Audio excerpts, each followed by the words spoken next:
But you know, we're glad. We're very happy that Constantine took the plunge, really committed himself to Christ. And I think that he really sets an example for all of us. Yeah, so this podcast took a twist now. Everybody go convert. Yeah. This is Now we're asking you all to pledge your lives to Jesus Christ.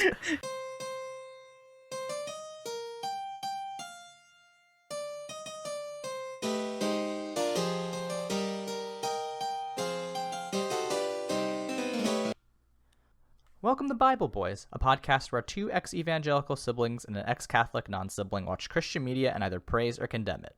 I'm Aaron. and I'm not Michael, Josh. And this week, we kick off the new year with a chat about everyone's favorite Christian emperor, Constantine. Before we make some far-reaching political choices, be sure to rate us and review us on Apple Podcasts, like and comment on our video, and follow us on Twitter at The Bible Boys. So you'll notice Michael's not here again. That's because of the weather, actually. I just want to give people context. 3 days ago, I ran into the ocean because I thought I saw a cool shell and wanted to get it for my girlfriend. And it was also 70 degrees. There's currently 9 inches of snow outside. Yeah, so whenever somebody tells you that it's actually good that global warming is happening, you're wrong because it's affecting your favorite podcast. So maybe tell them that. But we got the history boys in today. This is the good history content that Michael doesn't let us do because he wants us to watch sad documentaries. Yeah, if you were interested in watching Pray Away, fear not. We will definitely cover that at a later date. Don't worry. We'll get all that horrible traumatic content in our podcast, just the way you like it. But today we will talk about different traumatic content, the kind of content that happened thousands of years ago. So it's fine to talk about. So this is something I've been wanting to do for a really long time, because for those of you that don't know, Constantine the Great was a Roman emperor that ended Christian persecution and is kind of like where the tide turned with Christianity for being this like minor sect spin-off of Judaism to the thing it is now, just all-encompassing, all-powerful, a state religion. And his conversion to Christianity is one of those things that, like, if it didn't happen, who knows what kind of world we'd be living in. It certainly would be different. Yeah, 100%. Like that's the thing. Like we very rarely get this kind of like seed change for like any sort of religion where it's just like the Roman Empire was such a hugely important political entity in the 4th century, right? Like that it is wild that they started this process of like previously just like attempting to eradicate Christianity entirely, and then just having this change within 100 years to recognizing it as a state religion, and like that is hugely significant. I'm sure things have happened like it since, like, but it really gave Christianity that leg up that it needed to become a dominant world religion that it is today. From a scrappy underdog to something that holds down scrappy underdogs deep under the water while they scratch at it. What's that line? You either die a hero or live long enough to see yourself become the villain. That's Christianity. Yeah, so Christianity is Two-Face. Yeah, in those good Batman movies. Aaron, this is probably a conversation for off the cast. What if we just made Michael watch Constantine, the movie about the DC hero who fights demons? I think Michael would enjoy that more, certainly. We need more Keanu in our podcast. Anyway, to the more boring Constantine. Aaron, whenever we do one of our fun little history chats, you read us from a passage from the good book. Mm-hmm. Which is to say, a copy of my high school Catholic history textbook that I acquired on the internet. This was actually a very disappointing one. They didn't have any wild shit to say about Constantine, and I'm very, very disappointed in the authors here. But I'll read basically what they had to say. So they talk about how Constantine and Licinius ruled the empire after the Edict of Milan in 313. And they say that Licinius was not faithful to his promised religious toleration and began persecuting Christian bishops and clergy in 321. He soon after declared war against Constantine, but Constantine defeated him, and Constantine made religious toleration possible throughout the empire. Here's maybe where things get contentious. Constantine, quote, increasingly supported Christianity as the years passed. He freed priests and churches from taxation, forbade work on Sunday, and stopped making crucifixion a state form of execution, which, like, you know what? That's a good one. I'm not so sure about those other ones, but I actually approve of that, Constantine. Good for you. That's a pretty pog champ move, not gonna lie. Yeah. They also said that he founded Constantinople on top of Byzantium in 330 and dedicated it to the protection of Mary. And, you know, today Constantine is known as a saint to the Eastern Orthodox Church and is known as Constantine the Great by the Western/Roman Catholic Church. But that's it. Like, it's like it was like less than a page. It was very disappointing. Well, I remember, like, when we went over the Crusades where they were like, yeah, this is awesome. This is so good. This is rad. But they really missed out on some of the fun shit that could have, like, lie to me better, y'all. Yeah, like, the story of the Milvian Bridge is not in here at all. It's, like, really disappointing.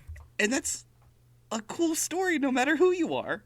Yeah, it's such a shame. I think that it might be because I got the, like, modern version, the version from, like, 20, because I have, like, kids' names in this book, like, from the year 2016 on. So, like, I think this might be, like, a new published version, like, that is different from the one that I had when I was in high school, because the one that I had in high school was way more racist. So, like, I do wish that I had gotten that version, unfortunately. Just want to let you know, I have the Constantine Wikipedia page up just to spark my memory if I have any questions to reference it. I did send you a choice image to your email of just one of the gold coins that was used during that time period of good old Emperor Licinius. So just take a look at that whenever you want to Aaron. Yeah, let me just pull up my email really quick. I'll make sure that Michael definitely tweets it out. But yeah, this is kind of my... Oh my god. That's worth stopping the cast for, man. Yeah, it actually is. This is definitely like a golden coin, but it does look like a very dissatisfied baby is staring out at me from my inbox. I want you guys to picture a circle and then zoom in and then keep zooming in and then put a man's face. And that's what you got. Oh my God. I'm going to try to find one of these for your birthday. Oh my God, I'd cry. This is going to get outed as a coin collector to the internet. But okay, here's one of my problems with Christianity. This is my big one. This is the big thing that it needs to get better on. Okay, yeah, here we go. Roast them. Let them have it. It has no idea what to do with its Roman history. And, like, they know Nero bad. That's what we got so far, right? Nero bad. But I asked my dad about Diocletian, and he's like, son, what are they teaching you at this liberal art school? Like, who's Diocletian? I'm like, that's the dude who did the most persecuting. That's where the legends of, like, the being thrown to the lions come from, Dad. Yeah, like, you know all the churches that said we were supposed to die instead of, like, converting? These are the dudes that did it. Mm-hmm. So, like, Christians need to learn their history, and by that I mean their Roman history, just so I can have at least a couple conversations with them that aren't terrible. Yeah, it's very strange. Like, right? I'm sure we've brought up before, like, that, you know, the ideas of, like, people being thrown to the lions and tortured in colosseums, which, like, you know, is dubious. But, like, there is definitely, like, a reverence for this era of Christian martyrdom, right? You know, the Great Persecution, it's called, basically from 303 to 313 AD. Basically, you know, for some context, right, the Roman Empire at this point has 4 emperors. So we have the Eastern and Western Roman Empire, and then they each have, like, a little top guy. a big guy and a little guy. And like they basically use their, because the empire is so big and difficult to administer at this point, this sort of like takes the logistical strain off of the one emperor to hold it all together. And that basically like immediately went bad, as we see in the civil wars that followed this. But like it is such a strange thing that like basically there's just a whole period where 3 out of the 4 god presidents were like, we should just like fuck the Christians, am I right? So like they will not sacrifice animals, and that means they don't love me. We should torture them horribly. So this is where I'm attacking my next group here. First I went after the Christians. Now I'm going after John Green. So if oh no, yeah, you mean John Green, the famous YA author? Yeah, and his crash course videos that got me through high school. So in his crash course video, he made a very similar remark about 4 emperors, what could go wrong. So Diocletian, I like any leader in history that took their nation or their kingdom and went, oh my god, everything's broken, let me just focus on fixing it for my entire rule, and then when I leave, everything falls to shit. Yeah. And Diocletian came, what was at the end of, I have it written here, what they called the 3rd century. The crisis of the 3rd century? Yeah, the crisis of the 3rd century. For 100 years, Rome was not doing great because it had gotten so large. So the idea of administrating, like having 4 different people in charge and splitting up some of the responsibility actually worked and stabilized the empire a decent amount. Like, when Constantine eventually takes power, Rome's doing fairly well. It won't be for a little bit longer that they fall to shit again, but that's what empires be doing.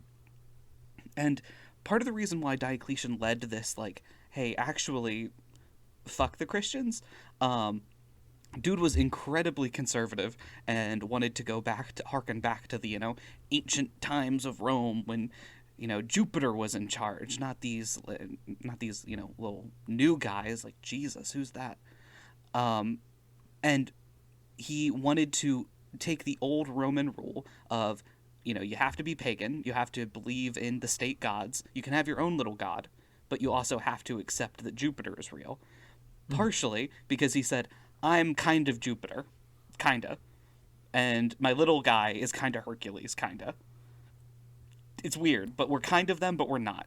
And then when Christians were like, no, we're not actually going to pray to Jupiter, he was like, oh, so you're not praying to me, and got real butthurt. And as you mentioned before, was like, now you die. Yeah. And like we see some of like these, like there are apparently 4 stages of, these edicts that Diocletian issued to begin persecution of the Christians. And like, it started with like, getting rid of all the Christians in the army, and then preventing them from assembling or petitioning the courts, which basically just meant that they had no legal recourse, so the state could just treat them however they wanted. And then it got, people who held office that were Christian lost their titles. Previously freed Christians were enslaved again.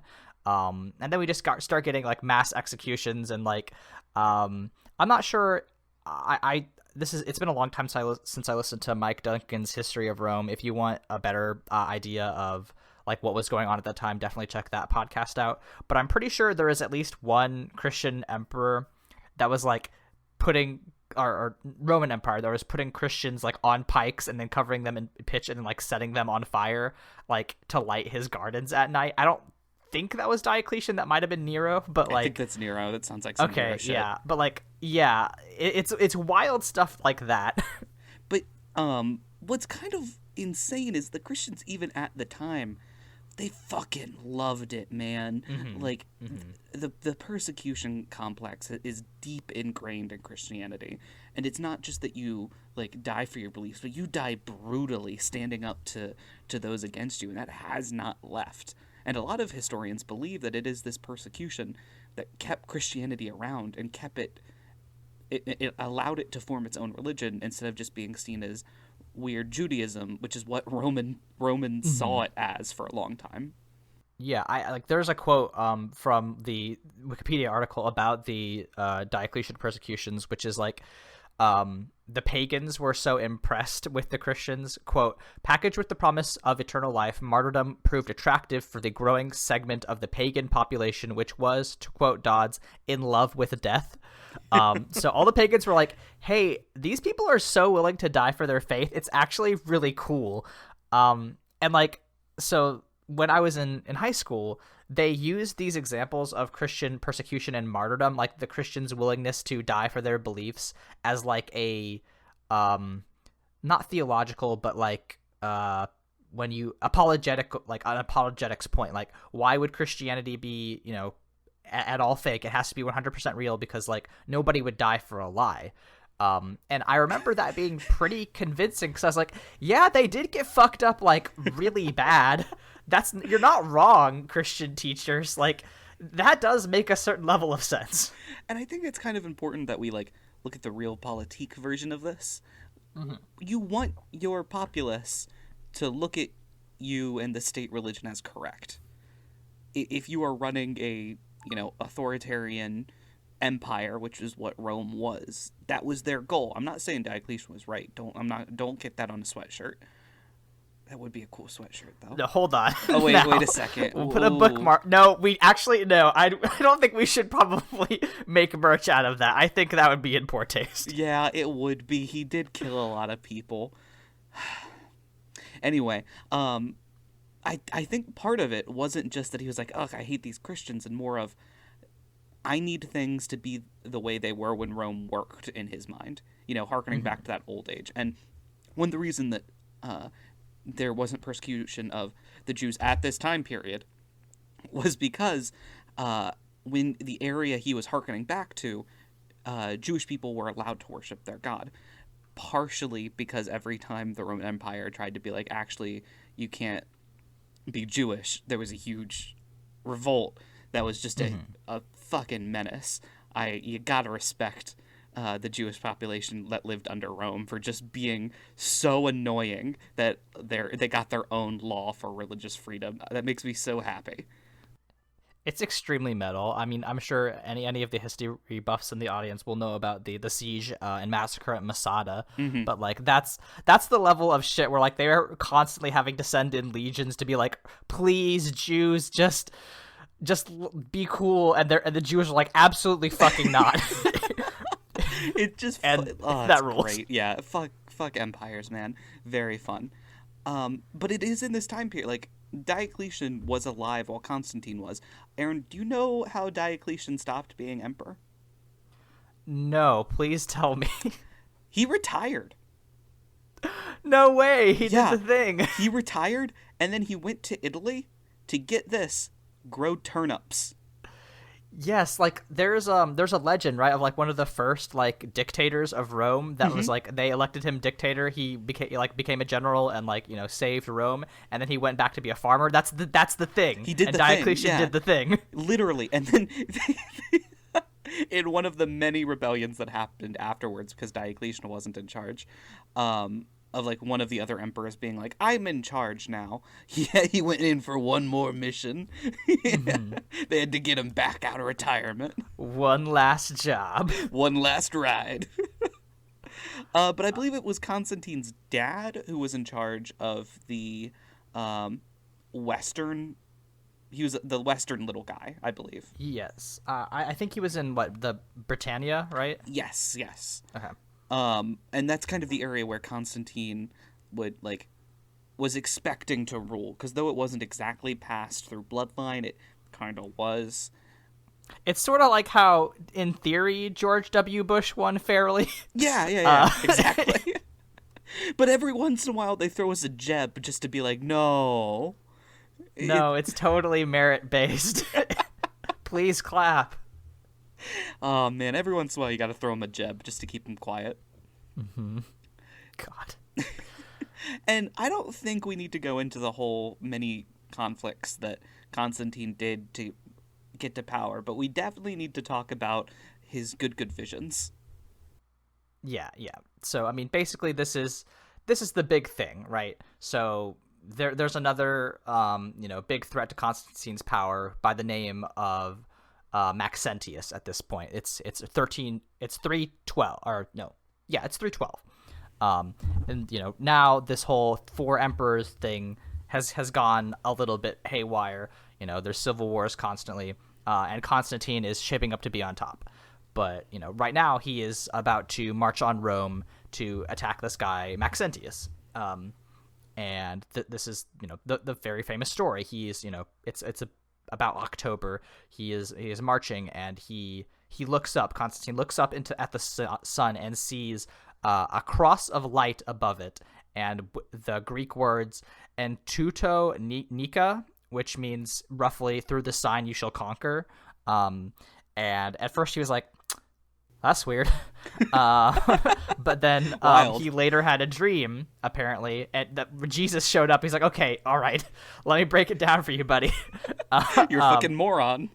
Yeah, I thought it was really obvious. I did the whole sun thing, but basically, the symbol that Christ tells Constantine to make his soldiers wear is the Chi Rho, which you probably know as a P with an X at the bottom, and that was not a super widespread symbol for Christianity at the time, but it was being used, and Constantine was like, sure, great, and from then on they adopt the Chi Rho.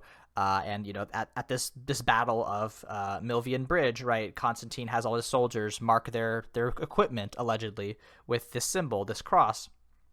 And they just stomp Maxentius. Apparently, Maxentius didn't give his troops enough time to reorganize. So when Constantine's initial cavalry charge kind of pushes them back, they start to retreat across this bridge, and they just get whooped. And Maxentius drowns, and then that's all she wrote. Constantine becomes emperor of Rome. It's great. Yeah, it's not good when your Roman your rule of Rome ends with you drowning because your men are trying to crawl over you. That's not great. Yeah, it's a bad time. Although probably a pretty common death for a lot of Roman rulers, if I'm thinking about it. Well, that and the Praetorian Guard being actually... Yeah. For those who don't get that meme, for the longest time, the people in charge of protecting the emperor were killing emperors at a frightening speed. It's like if the Secret Service just every once in a while went, actually, Jeb Bush is president now, and then just took out whoever's president. But also, it's like the Secret Service was like, hey, Jeb, do you want to be president? And Jeb was like, no, not really. And they're like, actually, you do. And if you don't, we'll fucking kill you.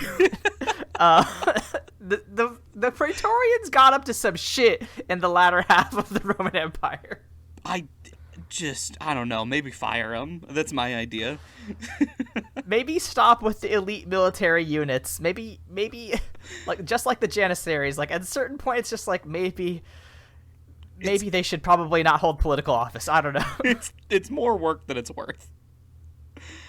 Oh man, listen, I get it. It's really cool to have an elite squad. They have sick uniforms. They're your boys. But sometimes your boys do some shit to you in the middle of the night.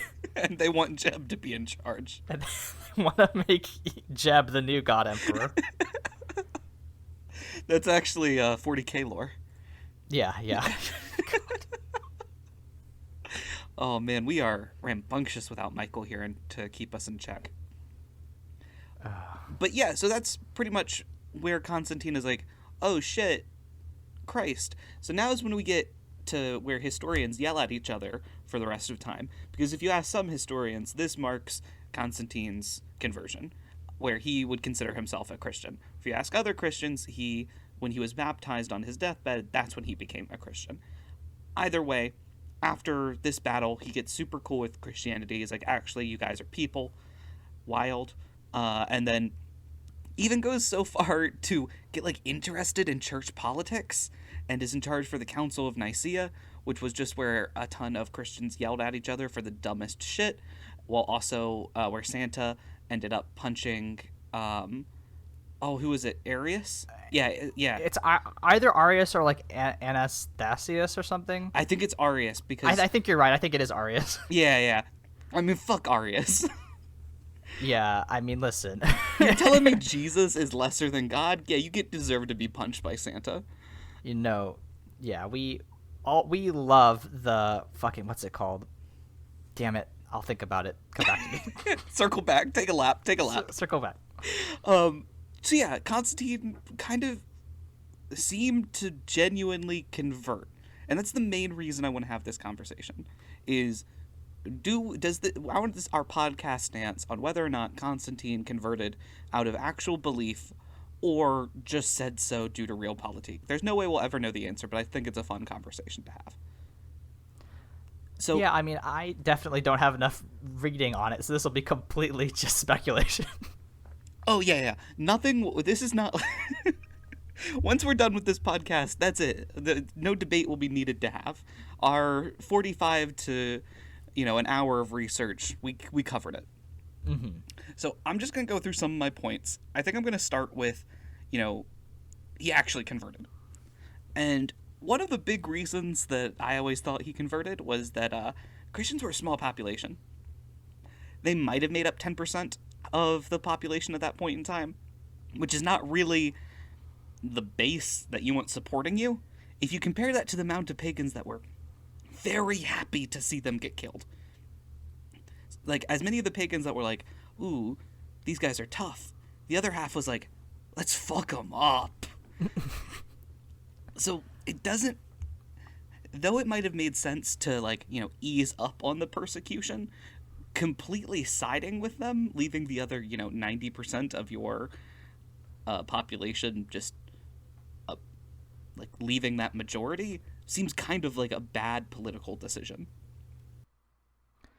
Yeah, I mean, at risk of making this an uninteresting conversation, I think you're probably right. There are very few benefits to Constantine for being like trying to make Christianity a fully embracing it as far as the state goes.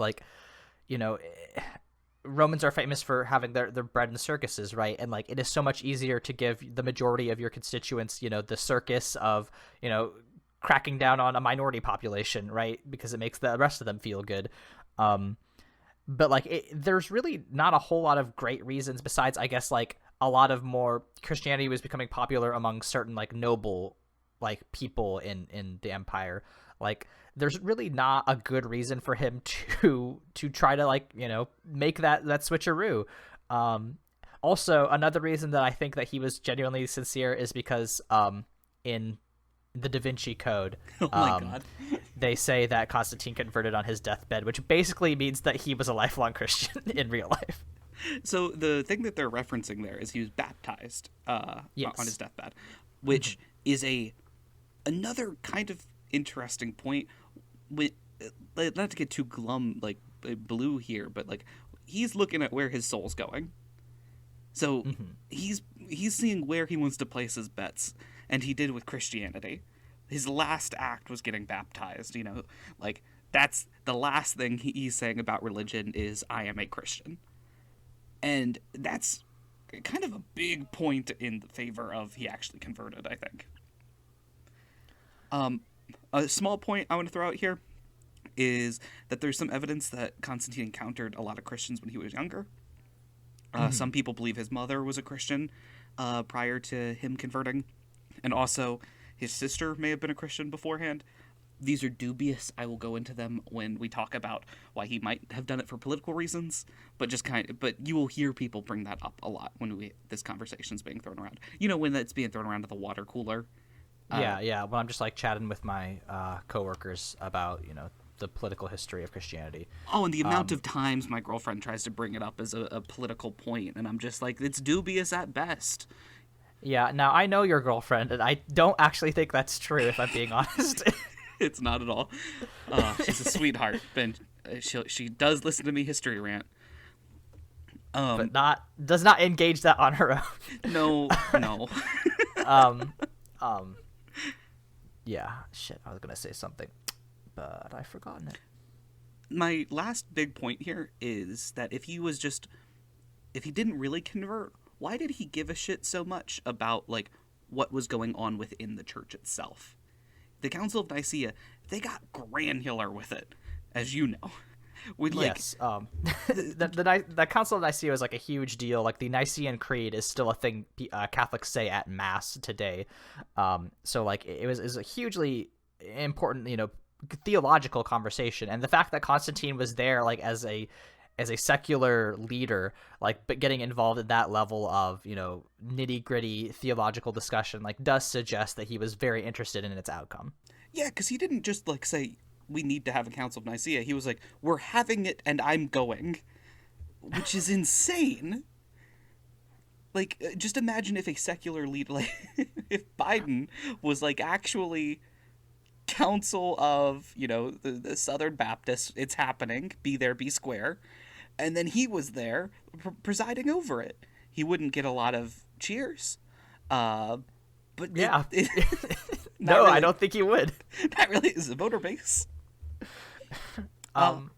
Yeah, do But you have like, any? yeah, no, I think that like the most clear like American analog is the National Prayer Breakfast that gets held every year. Oh, yeah. And like that is always a contentious thing. I guess maybe not always, but like in the last couple of years, it's been contentious. And like with people just being doing these like performative displays of Christianity.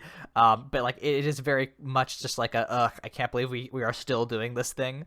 And then like to compare that to like somebody being like, no, actually, not only do I want to have a national prayer breakfast, but I want to have like a fucking 3-month long prayer buffet, and every chef is gonna be there, and also we're gonna have every single leader, important leader in this congregation show up, and I'm gonna make them fucking fight each other over the scrambled eggs. And whoever is wrong is a heretic. Yeah, and the loser gets their fucking arms cut off. Like, it's bad. So now I want to move on to my reasons for maybe it was for politics. Now, I stated before that it was a small population. It was a noisy population. Christians were obnoxious and loud, and what I mean by that is they refused to placate to Rome's beliefs. And if you want another example of a small population that refused to placate to Rome's beliefs, that would eventually get free of Roman persecution from time to time, look at Judaism.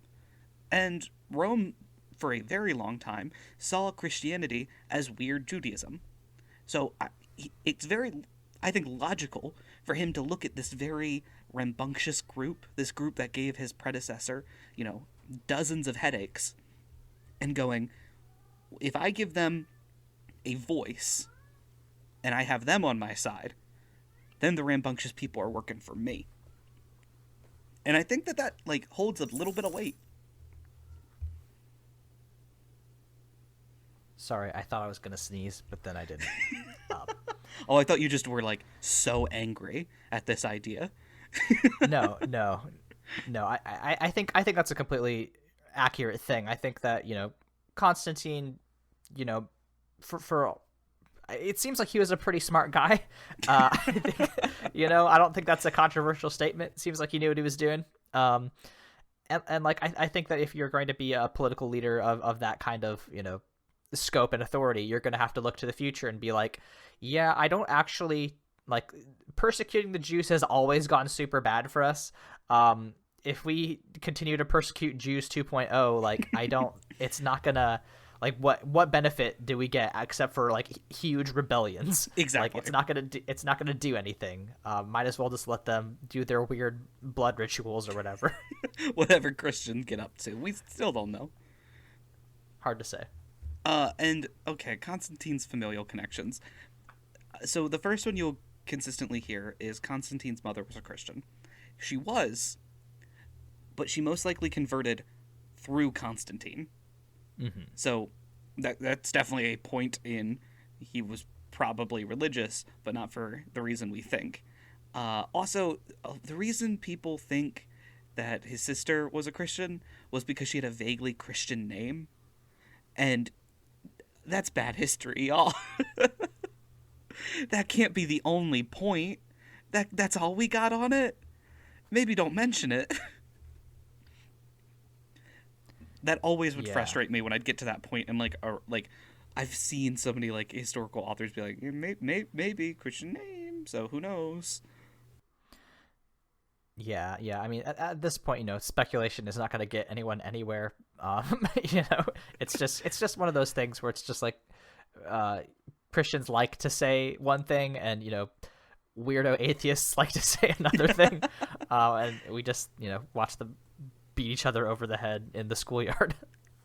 And my last point about the Council of Nicaea, as you know, Arius was also very loud and was causing a lot of issues. The Christian squabbles were getting very violent very quick, and Constantine needed to step in as a representative of the state.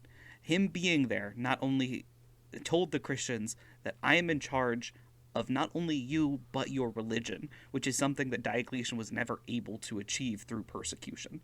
So his conversion successfully did what others were not able to do and got the Roman emperor fully in charge of Christians, except for Arius, who then was like, no, fuck you, I'll be a heretic in the desert. Yeah, good job, Arius. Proud of you for sticking to your roots. Yeah, no, I mean, I think that's right. If we have any aspiring dictators in our audience, you really gotta integrate yourself with political and ideological movements, because right, people who have such very strong beliefs are not going to be swayed by your constant cracking down, right? And that's why it's always better to work with them than against them. And we see that, right? Like it is so important for a government to in some ways co-opt the majority religion, or at least the religion that is going to be the most problematic for you, right? Like that's why we haven't had any like Muslim or like Jewish presidents in the United States, is because like Muslims and Jews are largely really chill about things, but like that's why all of our presidents have been Christians, because like if Christians saw that something not they didn't like was happening, they would make a big stink out of it and ruin our democracy for forever. So like yeah, I really think Constantine's making a smart move here. And I think about how like when Napoleon famously crowns himself, he takes the crown from the Pope and puts it on his head. He is saying, I have the authority of, I am more powerful than the Pope because of my, my empire and my secular strength. Like, I feel like this is a similar thing, but a much less aggressive way of like, it's basically just being like, yeah, I am, even though I'm not the Pope, I am de facto, in charge of your religion because I'm ordering this big ecumenical council. And like, I think it's a very smart move. So good job, Constantine. Really crushed it with this one. A+. This is kind of like a sub point, but like Constantine was also dealing with, or the empire in general was dealing with that, like Christians were saying that they were a non-violent religion. So if your soldiers convert to a non-violent religion, you're fucked. But if your emperor is connected to God, is the voice of God, and he is telling you to do something, God is then, therefore, telling you what to do. So if God tells you to kill something, then it's fine, because God said it. That's never been a problem for anyone ever. No, that always works great. My last point is on his deathbed baptism, which kind of feels like, the nail in the coffin for this debate. But I think if you look at it through the lens of, like, Roman prestige to the point of, like, you want to be remembered by your ancestors for all of the great deeds you did, but you want to be remembered by the populace as well. And that's why so many times that, like, every single time a Roman, like, civil war happened and then someone retook Rome, they took down all of the signs that were like, my enemy made this, and then just changed the names on it. And we're like, actually, I made this. Because they wanted to be remembered. There's this story, if you listen to Dan Carlin's Hardcore History, which I do recommend if you're a huge history nerd and have 12 hours. He mentions that prior to Caesar, like during his time period, that every famous or well-known Roman would have a room filled with the death masks of their ancestors with like what they did underneath of it. So at a young age, Romans were like, "You're gonna be here one day. What do you want your like epitaph to say?" And I think that you could look at that baptism as I've done a lot to kind of take this movement, and I can see Christianity getting big. Fuck it, one more demonstration that I am a Christian. Yeah, I mean, there's a very little like it's a big low risk, high reward situation. Like, if he dies and the rest of the world is pagan, then it's just like, oh, Constantine was pretty cool. He did have that weird belief, but whatever. But like now he's just like, oh, I'm Constantine the Great, and like all big world religions think of me as a saint. So like, yeah, pretty good bet on his part. There is also the chance that Constantine did believe in that the doctrine that baptism purifies you of all your sins. So that way it there is always this debate in my school where it's like, so if baptism frees you from original sin and also all the sins you've committed previously, shouldn't you just wait until you die to get baptized? And I do like to think that Constantine was just holding out for the super purge.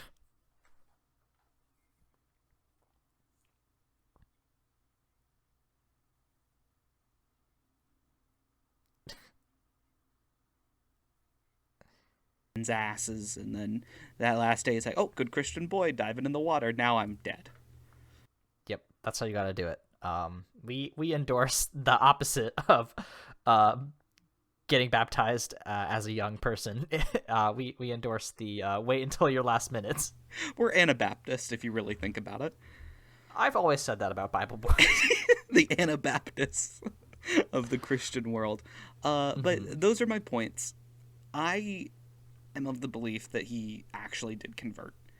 I think that you can look through it at like the negative perspective, but I think he picked up more headaches than he solved by becoming a Christian.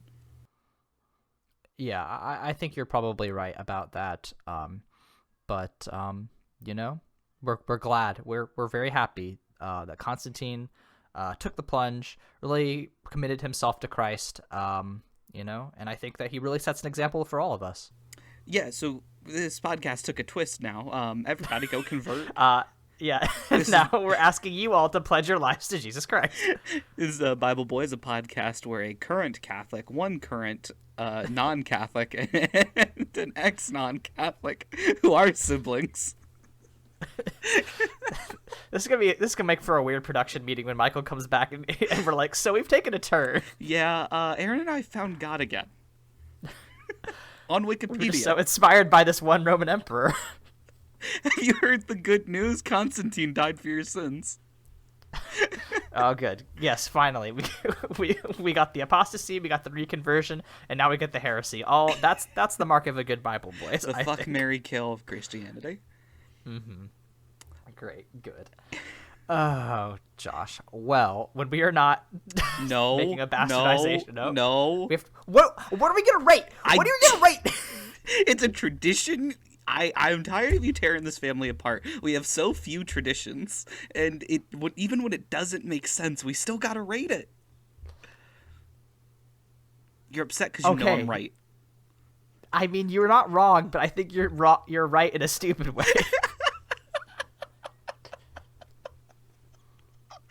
I'm so glad we found our opening.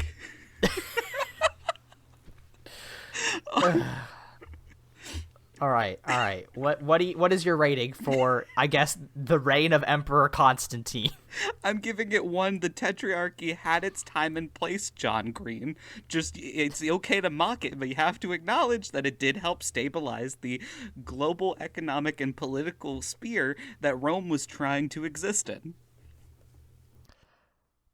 Yeah, I'll give it a 5th Station of the Cross. Simon helps Jesus carry the cross, because Constantine kind of helped Christianity carry its own cross to the center of the world, which is to say the Roman Empire, and that was the thing that happened, and my rating system doesn't need any revisions whatsoever. I want to get I'm going to listen back to all of your ratings and mark which ones you use the most. they, it's probably the Jesus is condemned to death, because sometimes we do watch media that just makes me want to die. What we're doing But next yeah, week? yeah. Next week we'll probably talk about that conversion camp documentary, Pray Away, when Michael is back with us. But in the meantime, Josh, where can people find us on the internet when we're not arguing about our very bad rating system? I am at Green History on Twitter, where I am doing deep dives on local Northern Virginia Christian churches that are caught up on giant $1 million scandals. I will have to review your Twitter. I have not seen this. Oh, But, it's coming. Me and my friend are working on something. excellent. Cannot wait. You can find me on Twitter at AaronSXL, where I tweet about health policy and tabletop RPGs. You can listen to the other podcasts I do at Mortified Pod. We just did an episode about the Netflix show Arcane, which was a very fun, cool way to start our third season over there at Mortified. So check that out if you liked Arcane. Yeah, but we're glad to be back. Glad we're recording a new episode. We got a lot of great stuff coming down for you this year, and I'm looking forward to it. Yeah. But if you cannot wait for another episode of Bible Boys, and you're so sad about that you're crying, just remember that it is okay to cry, because even Jesus wept. We'll see you all next time.